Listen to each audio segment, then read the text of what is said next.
Hi മക്കളെ, മറ്റൊരു സന്തോഷ വാർത്തയുമായിട്ടാണ് ഇന്ന് ഞാൻ നിങ്ങളുടെ മുന്നിൽ വന്നിരിക്കുന്നത്. മാർച്ച് 17-ാം തീയതി നടന്ന മാത്സ് എക്സാമിൻ്റെ റിവ്യൂവും മുഴുവൻ ക്വസ്റ്റ്യനുകളും ജീവവിദ്യയിലെ അധ്യാപകർ പറഞ്ഞതുമായി ബന്ധപ്പെട്ടും മെറ്റീരിയലുകളിൽ നിന്ന് വന്നതുമായി ബന്ധപ്പെട്ടുമൊക്കെ റിവ്യൂ നമ്മൾ നടത്തിയതാണ്. അതിനേക്കാൾ സന്തോഷം നൽകുന്ന ഒരു ദിവസമായിരുന്നു ഇന്നലെ മാർച്ച് 21-ാം തീയതി. അതായത് ഇന്നലെ ഫിസിക്സ് എക്സാമാണ്, 10ാം തരത്തിൻ്റെ ഫിസിക്സ് പരീക്ഷയാണ് കഴിഞ്ഞിരിക്കുന്നത്. വളരെ സന്തോഷമെന്ന് പറയട്ടെ, ഫിസിക്സ് പരീക്ഷയിലെ മുഴുവൻ ക്വസ്റ്റ്യനും എന്ന് പറഞ്ഞാൽ മുഴുവൻ ക്വസ്റ്റ്യനും നമ്മുടെ അധ്യാപകരും നമ്മുടെ മെറ്റീരിയൽ ഉൾപ്പെടുത്തിയ ക്വസ്റ്റ്യനുകൾ മാത്രമേ വന്നിട്ടുള്ളൂ എന്ന് പറയുന്നതിൽ അതിയായ സന്തോഷമുണ്ട്. മറ്റൊരു പ്രത്യേകത കൂടി പറയാനുണ്ട്. എനിക്ക് തോന്നുന്നു അടുത്ത കാലത്ത് നടന്ന ഫിസിക്സ് പരീക്ഷയിൽ ഏറ്റവും സ്റ്റാൻഡേർഡ് ആയിട്ടുള്ള, പല പ്രാവശ്യവും നമ്മൾ ക്വസ്റ്റ്യനെ കുറിച്ചൊക്കെ കംപ്ലൈൻറ്റ് പറയുമായിരുന്നു, പക്ഷേ ഫിസിക്സ് എക്സാമിന് ഇത്രയും സ്റ്റാൻഡേർഡ് ആയിട്ടുള്ള ഒരു ക്വസ്റ്റ്യൻ വന്നിട്ടില്ല എന്ന് തന്നെ നമുക്ക് പറയാം. എസ്പെഷ്യലി കൊറോണയ്ക്ക് ശേഷം ആ സ്റ്റാൻഡേർഡായ ക്വസ്റ്റ്യൻ കൂടി നമ്മുടെ കുട്ടികൾക്ക് വളരെ ഈസിയായി ചെയ്യുന്ന തരത്തിലേക്ക് നമ്മൾ അധ്യാപകർക്ക് നമ്മളെ കുട്ടികൾക്ക് വേണ്ടി ചെയ്തു കൊടുക്കുവാൻ സാധിച്ചിട്ടുണ്ട്. കാരണം അത്രയും എക്സ്പീരിയൻസ്ഡ് ആയിട്ടുള്ള 10-25 വർഷമായിട്ട് ഹൈസ്കൂൾ തലത്തിൽ മാത്രമല്ല ഹയർ സെക്കൻഡറി തലത്തിലെടുക്കുന്ന അധ്യാപകരെ കൊണ്ടാണ് മിക്ക ഫിസിക്സ് റിവിഷൻ പ്രോഗ്രാമുകൾ നമ്മൾ ചെയ്യാറുള്ളത്. ആ തരത്തിലുള്ള എക്സ്പീരിയൻസിന്റെ ഗുണം, ആ അധ്യാപകരുടെ എക്സ്പീരിയൻസിന്റെ ഗുണം ഈ ക്വസ്റ്റ്യൻ പേപ്പറിലും കണ്ടിരിക്കുന്നു. സോ വളരെ ഹാപ്പിയാണ്. നിരവധി മക്കൾ ഓഫീസിലേക്ക് വരികയും നമ്മളെ വിളിക്കുകയൊക്കെ ചെയ്യുന്നുണ്ട്. എല്ലാവരും ഓക്കെയാണ് ഫിസിക്സ് എക്സാമിനേഷനിൽ. അതിൻ്റെ ക്വസ്റ്റ്യനുമായി ബന്ധപ്പെട്ട റിവ്യൂ വിവരങ്ങൾ നമ്മുടെ ഫിസിക്സ് നിരവധി അധ്യാപകർ ക്ലാസ് എടുക്കുന്നുണ്ടെങ്കിലും അതിൽ ഏറ്റവും സീനിയർ ആയിട്ടുള്ള അധ്യാപകർ ഇന്ന് നിങ്ങളുടെ മുന്നിലേക്ക് വരികയാണ്. സോ ഞാൻ അവരെ ക്ഷണിച്ചുകൊള്ളുന്നു. ഞാൻ ജീവവിദ്യയിലെ ഫിസിക്സ് ഹെഡ് ജിതേഷ് മാഷ്. നമ്മൾ ഇന്നലെ നടന്ന ഫിസിക്സ് പരീക്ഷയുടെ വിശകലനം ചെയ്യാൻ വേണ്ടിയിട്ടാണ് നമ്മളിവിടെ വന്നിട്ടുള്ളത്. അപ്പോൾ എനിക്ക് ഈ ക്വസ്റ്റ്യൻ പേപ്പർ നോക്കിക്കഴിഞ്ഞാൽ പൊതുവെ കാണുന്നത് സ്റ്റാൻഡേർഡ് ക്വസ്റ്റ്യൻ ആണ്. അതിൽ ഭയങ്കര സന്തോഷമുണ്ട് സ്റ്റാൻഡേർഡ് ക്വസ്റ്റ്യൻ വന്നതുകൊണ്ട്. എന്നുവെച്ചാൽ എബോവ് ആവറേജുള്ള കുട്ടികൾക്കും ഈ ആവറേജുള്ള കുട്ടികൾക്ക് വളരെ ഈസി ആയിട്ട്, എന്നാൽ ബിലോ ആവറേജ് അവർ കുറച്ച് ബുദ്ധിമുട്ടും. പക്ഷേ ജീവവിദ്യയെ സംബന്ധിച്ചിടത്തോളം ആ പ്രശ്നം വരുന്നില്ല. കാരണം എന്താ പറയുന്നത്, പക്ഷേ ജീവവിദ്യയിലെ മെറ്റീരിയലും അതുപോലെ തന്നെ ഇവിടുന്ന് ഡിസ്കസ് ചെയ്ത ക്വസ്റ്റൻസ് ആണ് കൂടുതൽ വന്നിട്ടുള്ളത്. നൈറ്റ് ക്ലാസ് ഒക്കെ ഡിസ്കസ് ചെയ്ത ക്വസ്റ്റൻ ആണ് വന്നിട്ടുള്ളത്. അതുകൊണ്ട് തന്നെ ബിലോ ആവറേജിലെ കുട്ടികൾക്കും ജീവവിദ്യ പഠിക്കുന്ന കുട്ടികൾക്ക് പ്രശ്നം വരുന്നില്ല. നമുക്കൊന്ന് ചാപ്റ്റർ വൈസ് ഒന്ന് നോക്കാം അല്ലേ? തീർച്ചയായും. അപ്പോൾ ഒന്നാമത്തെ ചാപ്റ്റർ നമ്മൾ 9 മാർക്കാണ് ചോദിച്ചിട്ടാണ്. അവിടെ പ്രോബ്ലം രണ്ട് ക്വസ്റ്റ്യൻസ് പ്രോബ്ലമായിട്ട് ബേസ് ചെയ്തിട്ടുള്ള ക്വസ്റ്റൻ ആണ് വന്നിട്ടുള്ളത്. ഒന്ന് ഹീറ്റ് കണ്ടുപിടിക്കുന്ന ഒരു ക്വസ്റ്റനും അതേപോലെ ഹീറ്റിംഗ് കോയിലിന്റെ അല്ലേ, ഇതൊക്കെ ഹീറ്റിംഗ് കോയിലിന്റെ സ്ഥിരമായിട്ട് ഡിസ്കസ് ചെയ്യുന്ന ഒരു ക്വസ്റ്റൻ ആണ്. ഹീറ്റിംഗ് കോയിലിന്റെ ഗുണങ്ങൾ, ക്യാരക്ടറിസ്റ്റിക്സ് വളരെ ഈസി ആയിട്ട് അത് ചെയ്യാൻ പറ്റും. കാരണം കുട്ടികൾക്ക് സാധാരണ മറ്റു കുട്ടികൾ വേറെ സ്കൂൾ കുട്ടികൾ എന്നോട് പറഞ്ഞിരുന്നത് ഗുണങ്ങൾ എന്ന് പറയുമ്പോൾ ഒരു കൺഫ്യൂഷൻ ഉണ്ട്. പക്ഷെ നമ്മളത് ആ ഒരു വേർഡ് കൃത്യമായി ഉപയോഗിച്ചുകൊണ്ട് പ്രശ്നമില്ല. രണ്ടാമത്തെ ചാപ്റ്റർ വളരെ ഈസി ആയിട്ടാണ്. അതെന്ന് വെച്ചാൽ 5 മാർക്ക് എല്ലാ കുട്ടികൾക്കും കിട്ടുന്ന രീതിയിൽ തന്നെയാണ്. ജീവവിദ്യ നോക്കാനേ ഇല്ല. ഇനി നമ്മളെ മൂന്നാമത്തെ ചാപ്റ്ററിന് 9 മാർക്ക്. അതുപോലെ തന്നെ നമ്മളെ 4ാമത്തെ ചാപ്റ്റർ പക്ഷേ 6 മാർക്ക് ചോദിച്ചു. മിറർ ദർപ്പണം 6 മാർക്ക് ചോദിച്ചിട്ടുണ്ട്. പിന്നെ വരുന്ന മറ്റു ചാപ്റ്ററുകൾ 5, 6, 7 ഒക്കെ ഉള്ള ചാപ്റ്റർ. അത് പക്ഷേ അത് എങ്ങനെയാണ് അതിൻ്റെ ചോദ്യങ്ങൾ ചോദിച്ചിട്ടുള്ളത്? ഞാൻ അനൂപ്, ജീവവിദ്യയിലെ ഫിസിക്സ് വിഭാഗം അധ്യാപകൻ. 5ാമത്തെ ചാപ്റ്ററിന് 9 മാർക്കിൻ്റെ ചോദ്യമാണ് ഉണ്ടായിട്ടുള്ളത്.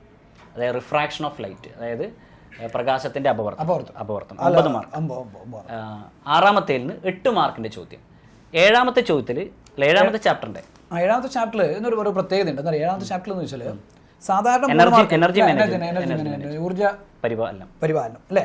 അപ്പോൾ അതിന് സാധാരണ 3 മാർക്കോ അല്ലെങ്കിൽ നമ്മൾ 4 മാർക്ക് മാക്സിമം ചോദിക്കും. പക്ഷേ ഇപ്രാവശ്യം 5 മാർക്ക്. ചില കുട്ടികൾക്ക് ചില കൺഫ്യൂഷൻ ഉണ്ടാവും. കാരണം ചില സ്കൂളുകളിൽ ഈ വർഷത്തെ ഒരു പ്രത്യേകത സർ എന്ന് വെച്ചാൽ ഈ വർഷം ഈ ടെസ്റ്റിന് ആസ്പദമാക്കിയിട്ട് ലാസ്റ്റ് പരീക്ഷയാണ്. അപ്പൊ അതൊരു വെറൈറ്റി ആക്കാന്നുള്ളൊരു ചിന്താഗതി വന്നിട്ടുണ്ടാവും. പക്ഷെ എന്നാലും നമ്മൾക്ക് കുട്ടികൾക്ക് ആ പ്രശ്നമില്ല. കാരണം എന്ന് വെച്ചാൽ ആ ചാപ്റ്റർ വളരെ കൃത്യമായിട്ട് എടുത്തു കൊടുത്തിട്ടുണ്ട്. അവർ ഉപയോഗിച്ച് കൃത്യമായിട്ട് മെറ്റീരിയൽ ഉപയോഗിച്ച് നമ്മൾ ചെയ്തിട്ടുണ്ട്. ഓ, അതുകൊണ്ട് പ്രശ്നമേ വന്നിട്ടുണ്ടാവില്ല. 5 മാർക്ക് കുട്ടികൾക്ക് ഈസി ആയിട്ട് കിട്ടിയിട്ടുണ്ടാവും. നമുക്ക് കുറച്ച് തിയറി ക്വസ്റ്റ്യൻസ് നമുക്ക് നോക്കാം. ഓക്കെ, ഒന്നാമത്തെ ചോദ്യം sir. The midpoint of a lens is called. ലെൻസിന്റെ മധ്യബിന്ദു. ഓ, അത് വളരെ ഈസി ആയിരുന്നു. അല്ല, ഓപ്ഷൻസ് വളരെ ഈസി ആയി കൊടുത്തിട്ടുണ്ട്. അതുകൊണ്ട് പ്രശ്നമേ ഇല്ല. എല്ലാ കുട്ടികളും. സാർ, ഞാനത് ഒരിക്കലും ക്ലാസ് പറഞ്ഞു. ഞാൻ കുട്ടികളോട് ഇങ്ങനെ പറഞ്ഞു, mirror pole, lens mid point. ഓ, അങ്ങനെ പറയാം. അത് വളരെ ഉപകാരപ്പെട്ടിട്ടുണ്ട്.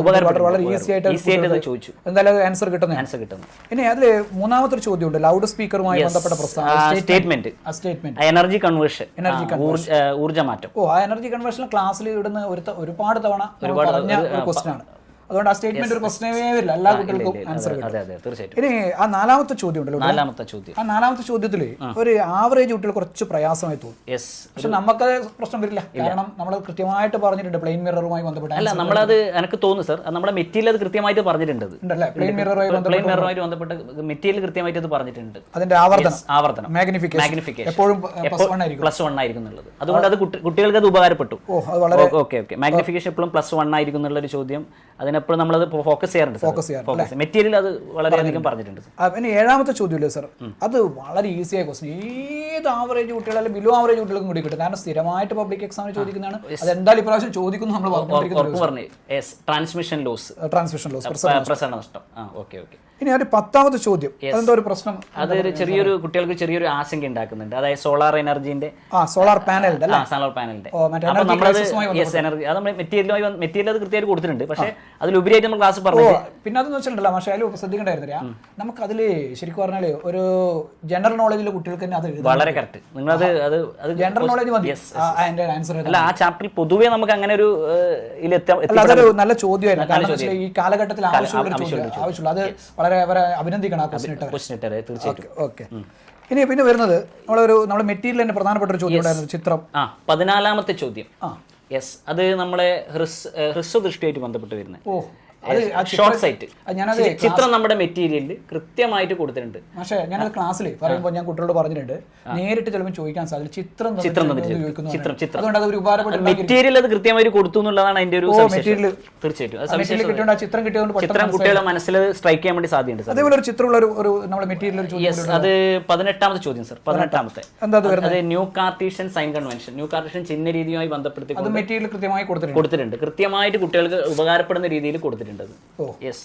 ഓക്കെ. അപ്പോൾ പിന്നെ മാഷേ നമ്മൾ ബിലോ ആവറേജ് കുട്ടികൾക്കും മാർക്ക് കിട്ടുന്ന ഒരു ചോദ്യമുണ്ട്. 17ാമത് ജനറേറ്ററിന്റെ ചിത്രം പല തവണ വരച്ചു കൊടുത്ത ചിത്രമാണ്. അതുകൊണ്ട് തന്നെ കുട്ടികൾക്ക് യാതൊരു പ്രയാസവും ഉണ്ടാവില്ല. ഒരു 4 മാർക്കിന്റെ ക്വസ്റ്റ്യൻ ആണെന്ന് തോന്നുന്നു. അല്ല അതും നമ്മുടെ മെറ്റീരിയൽ കൃത്യമായിട്ട് പറഞ്ഞ ചിത്രമുണ്ട്. ചിത്രം കൃത്യമായിട്ട് മെറ്റീരിയൽ കൊടുത്തിട്ടുണ്ട്. കൃത്യമായിട്ട് കൊടുത്തൊരു ചോദ്യമായിരുന്നു മെറ്റീരിയലുമായി ബന്ധപ്പെടുത്തിക്കൊണ്ട്. അത് 4 മാർക്ക് വളരെ ഈസി ആയിട്ട്. അതേപോലെ ഒരു ചോദ്യം കൂടി 19ാമത്തെ നമ്മളൊരു കോൺകേവ്, അത് നമ്മുടെ മെറ്റീരിയലുള്ള ചോദ്യമാണ്. കോൺകേവ് ലെൻസുമായി ബന്ധപ്പെട്ടുകൊണ്ട് കോൺകേവ് ലെൻസ് അത് നമ്മുടെ മെറ്റീരിയലുള്ള ചോദ്യമാണ്. 4 മാർക്ക് വളരെ ഈസി ആയിട്ട് ബിലോ ആവറേജിലുള്ള കുട്ടികൾക്ക് അത് വളരെ ഈസി ആയിട്ട് പറ്റുന്ന ചോദ്യമാണ്. ഇനി അതിലൊരു 20ാമത്തെ ചോദ്യം കുറച്ച് കുട്ടികൾ വന്നപ്പോൾ കുറച്ച് കൺഫ്യൂഷൻ പറഞ്ഞിട്ട്, പക്ഷേ അതിന്റെ ആവശ്യമില്ല. നമ്മൾ കൃത്യമായിട്ട് പറയുന്നുണ്ട് തരംഗദൈർഘ്യം, അതുപോലെ നമ്മുടെ തരംഗദൈർഘ്യവുമായി ബന്ധപ്പെട്ടുകൊണ്ട് കാര്യങ്ങൾ പറയുമ്പോൾ, വിസരണവുമായി ബന്ധപ്പെട്ട് പറയുമ്പോൾ, സ്കാറ്ററിംഗുമായി ബന്ധപ്പെട്ട് സൈസ് പറഞ്ഞിട്ടുണ്ട്, വേവ് ലെങ്ത് ഇതാണ് അതിനെ സ്കാറ്ററിംഗിനെ ഡിപെൻഡ് ചെയ്യുന്നത് പറഞ്ഞിട്ടുണ്ട്, വളരെ വ്യക്തമായിട്ട് പറഞ്ഞിട്ടുണ്ട്. അപ്പോൾ അത് ചോദ്യം പെട്ടെന്ന് കാണുമ്പോൾ കുട്ടികൾക്ക് ഒരു കൺഫ്യൂഷൻ ഉണ്ട്. പക്ഷേ നമ്മൾ അല്ല അതിന് വേണ്ടിയിട്ടാണ് സാർ ഈ കോൾ ഓഫ് ടൈം എന്നുള്ള സമയം കൃത്യമായിട്ട് നമ്മൾ ക്ലാസ് പറഞ്ഞല്ലേ, കോൾ ഓഫ് ടൈം കൃത്യമായിട്ട് ഉപയോഗിക്കണം. അത് കൃത്യമായിട്ട് നമ്മൾ 15 മിനിറ്റ് കുട്ടികളത് പറഞ്ഞിട്ടുണ്ട് സാർ. പരീക്ഷ കഴിഞ്ഞിട്ട് കൃത്യമായിട്ട് പറഞ്ഞു. ആ ക്ലാസ് അത് ഭയങ്കരമായിട്ട് ഉപകാരപ്പെടും. അവസാനം കൊടുത്ത ക്ലാസ്സിലെ കുട്ടികൾക്ക് പരീക്ഷ എങ്ങനെ നേരിടണം മഹേഷ് സാർ കൊടുത്ത ക്ലാസ്സിലെ അതൊരു കുട്ടികൾക്ക് വളരെയധികം ഉപകാരപ്പെട്ടിട്ടുണ്ടാവും. യെസ്. പിന്നെ അത് അടുത്ത നമ്മുടെ പ്രോബ്ലമായി ബന്ധപ്പെട്ട് 2ാമത്തെ ചോദ്യം ഈ multiple reflection, number of images formed. സാധാരണ അത് ചോദിക്കുക അത് എത്ര പ്രതിബിംബങ്ങൾ, എത്ര ഇമേജസ് ഫോം ചെയ്യുന്നു എന്നുള്ള ചോദ്യം ഉണ്ടാവില്ല. പക്ഷെ ഇവിടെ ചോദിച്ചത് തിരിച്ചു ചോദിച്ചിട്ടുണ്ട്. കാരണം ആംഗിൾ കാണാൻ വേണ്ടിയിട്ട്. എത്ര മാർക്ക് ആൻസർ? 1 മാർക്കിന്റെ ചോദ്യമാണ്. പക്ഷെ ഞാനത് 2023 പാദവാർഷിക പരീക്ഷ ക്വാർട്ടർലി എക്സാമിനേഷൻ അത് ചോദിച്ചിട്ടുണ്ടായിരുന്നു. അപ്പോൾ ഞാനത് സ്ട്രെസ് ചെയ്ത് ക്ലാസ്സിൽ പറഞ്ഞിട്ടുണ്ടായിരുന്നു. സാധാരണ ഇങ്ങനെയാണ് ചോദിക്കാറ്, പക്ഷേ തിരിച്ചു ചോദിക്കാം. പക്ഷെ ആ ഒരു ഇമ്പോർട്ടൻസ് കൊടുത്തോണ്ട് കുട്ടികൾ നന്നായിട്ട് എഴുതിയിട്ടുണ്ടാവും. വളരെ സാർ. പിന്നെ 9ാമത്തെ ചോദ്യം കണ്ടില്ലേ സാർ, ലെൻസിന്റെ ചോദ്യം, പവറിന്റെ. അത് ടെക്സ്റ്റ് ബുക്കിൽ എന്താണോ ഉള്ളത് അതന്നെ ചോദിച്ചിട്ടുള്ളൂ, ഒരു മാറ്റമില്ല. പിന്നെ 11ാമത്തെ ചോദ്യം ടെക്സ്റ്റ് ബുക്കിൽ നമ്മൾ എല്ലാ പ്രോബ്ലം നമ്മൾ ചെയ്തു കൊടുക്കുന്നുണ്ട് കുട്ടികൾക്ക് ഭയങ്കരമായിട്ട് ഉപകാരം. പിന്നെ അതുപോലെ തന്നെ അതിന്റെ സബ് ക്വസ്റ്റ്യൻസ് നമ്മൾ മെറ്റീരിയലുണ്ട്. അപ്പൊ ഈ ക്വസ്റ്റ്യൻ കണ്ടില്ല സാർ, ഈ 11ാമത്തെ ചോദ്യം നമ്മൾ ക്ലാസ്സിൽ ചെയ്തത് അതെ സാർ. 3 മിനിറ്റ് അല്ലേ സാർ? ഇതിൽ 30. പക്ഷെ ആ മോഡൽ തന്നെയാണ് ഉള്ളത്. അപ്പോൾ ക്ലാസ്സിൽ അത് കൃത്യമായിട്ട് ചെയ്യുമ്പോൾ കുട്ടികൾക്ക് അത് ആ മോഡൽ ആയതുകൊണ്ട് എളുപ്പത്തിൽ ചെയ്യാൻ പറ്റിയെന്ന് കുട്ടികൾ അത് പറഞ്ഞിട്ടുണ്ടായിരുന്നു. തീർച്ചയായിട്ടും. പിന്നെ 16ാമത്തെ ചോദ്യം നമ്മൾ വളരെ ഇമ്പോർട്ടൻസ് കൊടുത്ത ചോദ്യമാണ് ഈ സീരീസ് ആൻഡ് പാരലൽ, ശ്രേണി സമാന്തരം. അതിനാണ് ഏറ്റവും കൂടുതൽ ഇമ്പോർട്ടൻസ് കൊടുത്തത്. കുട്ടികൾക്ക് വളരെ കൺഫ്യൂഷൻ ഉണ്ടായിരുന്നു. കുട്ടികൾ അത് നമ്മളെ മെറ്റീരിയൽ കൃത്യമായിട്ട് കൊടുത്തിട്ടുണ്ട്. പക്ഷേ ഈ മെറ്റീരിയൽ ഉപയോഗിച്ച് ചെയ്ത കുട്ടികൾക്ക് ആ പ്രോബ്ലം വളരെ സിമ്പിൾ ആയിരുന്നു. അതുപോലെ തന്നെ 18ാമത്തെ ചോദ്യം ന്യൂ കാർട്ടീഷ്യൻ സൈൻ കൺവെൻഷൻ. അത് കൃത്യമായിട്ടും അതായത് ഒബ്ജക്റ്റ് ഡിസ്റ്റൻസ് എപ്പോഴും നമ്മൾ പറഞ്ഞിട്ടുണ്ട് ക്ലാസ്സിൽ. എപ്പോഴും അത് മിറർ ആയാലും ലെൻസ് ആയാലും അതായത് ദർപ്പണായാലും ചില കുട്ടികൾക്ക് ചെറിയൊരു ഇത് തോന്നിയിട്ടുണ്ടാവും അല്ലേ? പക്ഷേ ഈ ബിലോ ആവറേജ് ഉള്ള കുട്ടികൾ പക്ഷെ നമ്മൾ പറഞ്ഞില്ല സാർ, അത് എപ്പോഴും നെഗറ്റീവ് എടുക്കണം. യു എല്ലാം ഇപ്പോൾ എവിടെ ആയാലും മിറർ ആയാലും യു നെഗറ്റീവ് എടുക്കണം. അത് കൃത്യമായിട്ട് നമ്മൾ പറഞ്ഞിട്ടുള്ള ഒരു കാര്യം. പോസിറ്റീവായിട്ട് പക്ഷേ അത് ബി ക്വസ്റ്റ്യൻ ഡയറക്റ്റ് മാഗ്നിഫിക്കേഷൻ കാണേണ്ടതാണ്. പക്ഷേ അത് മൂന്നാമത്തെ ചോദ്യം സി ക്വസ്റ്റ്യൻ വളരെ അതാണ് ഞാൻ പറഞ്ഞത്, ആ ക്വസ്റ്റ്യൻ ആണ് ഒരു ഇന്റലിജന്റ് ക്വസ്റ്റ്യൻ ആയിരുന്നു, ഒരു HOT. അത് പക്ഷേ അത് ഈ മാഗ്നിഫിക്കേഷൻ ആവർത്തനം കിട്ടിക്കഴിഞ്ഞാൽ എളുപ്പത്തിൽ കണ്ടുപിടിക്കാം. അത് ഇമേജ് ഡിസ്റ്റൻസ് കണ്ടുപിടിച്ച് നമ്മൾ ഫോക്കസ് അത് മെറ്റീരിയൽ നന്നായി പഠിച്ചിട്ടുണ്ടെങ്കിൽ ആ പ്രശ്നം കൃത്യമായിട്ട് ആ രീതിയിലുള്ള ക്വസ്റ്റ്യൻസ് നമ്മൾ മെറ്റീരിയൽ ഫോക്കസ് ചെയ്യുന്നുണ്ട്. പക്ഷേ ഈ രീതിയിൽ നമ്മുടെ മെറ്റീരിയൽ ഉപയോഗിച്ച് കൃത്യമായിട്ട് പ്ലാനിങ് ഉണ്ടാക്കിയ കുട്ടികൾക്ക് വളരെ എളുപ്പമായിരുന്നു എന്നാണ് പറഞ്ഞത്. പ്രോബ്ലം പൊതുവെ ഈസി തന്നെയായിരുന്നു. അതെ, അത് അവസാനം ഒരു കുട്ടി എന്നോട് പറഞ്ഞിട്ടുണ്ടായിരുന്നു, മെറ്റീരിയൽ അത് ജീവൻ വിദ്യ തന്നുകൊണ്ട് വെരി വെരി താങ്ക്സ് ടു ജീവൻ വിദ്യ എന്നുള്ളത്. കുറച്ച് കുട്ടികളോട് വന്നിട്ടുണ്ടായിരുന്നു, പറഞ്ഞിരുന്നു ഭയങ്കര ഉപകാരപ്പെട്ടിട്ടുണ്ട്, നന്നായിട്ടുണ്ട്. അപ്പോൾ പൊതുവെ എനിക്ക് പറയാനുള്ളത് എന്ന് വെച്ചാൽ ഫിസിക്സിൽ വളരെ സ്റ്റാൻഡേർഡ് ക്വസ്റ്റൻ എന്ന് വെച്ചാൽ അതിന് ഞാൻ അവരെ അഭിനന്ദിക്കുന്നു. ആ സ്റ്റാൻഡേർഡ് ക്വസ്റ്റൻ എന്ന് വെച്ചാൽ ഹയർ സെക്കൻഡറിയിലേക്ക് എത്തുമ്പോൾ അവർക്ക് അത് ഭയങ്കര ഉപകാരപ്പെടാനില്ല. പിന്നെ എന്താ വെച്ചാൽ നമ്മളെ ടീച്ചേഴ്സൊക്കെ ഇവിടെ വരുന്ന ടീച്ചേഴ്സൊക്കെ ഹയർ സെക്കൻഡറി എടുക്കുന്നവരും തന്നെ ആയതുകൊണ്ട് തന്നെ നമ്മൾ ക്വസ്റ്റ്യൻ വളരെ നല്ല രീതിയിൽ ഒരു കണക്ഷൻ ഇപ്പോഴും നമ്മൾ പ്ലസ് വണ്ണിലേക്ക് ഇട്ടിട്ടാണ് ഈ ക്വസ്റ്റ്യൻസ് ഒക്കെ ചെയ്യാറുള്ളത്. അതുകൊണ്ട് ഒരു ബ്രിഡ്ജ് പോലെ അത് ഭയങ്കരമായിട്ട് ഉപകാരപ്പെടും. പൊതുവെ നോക്കിക്കഴിഞ്ഞാൽ കുട്ടികൾക്ക് ഈസി ആയിട്ട് ആൻസർ ചെയ്യാൻ വേണ്ടി പറ്റുന്നതാണ്. നല്ല സ്റ്റാൻഡേർഡ് ക്വസ്റ്റ്യൻസ് ആണ്. അപ്പോൾ ഇതുപോലെ ക്വസ്റ്റ്യൻ തന്നെയാണ് നമ്മൾ എപ്പോഴും പ്രതീക്ഷിക്കുന്നത്. ഇങ്ങനെയുള്ള ക്വസ്റ്റ്യൻസ് വേണമെന്നാണ് നമ്മൾ സ്ഥാപനം തന്നെ ആഗ്രഹിക്കുന്നത് അല്ലേ? അപ്പോൾ നന്നായി. Okay, thank you.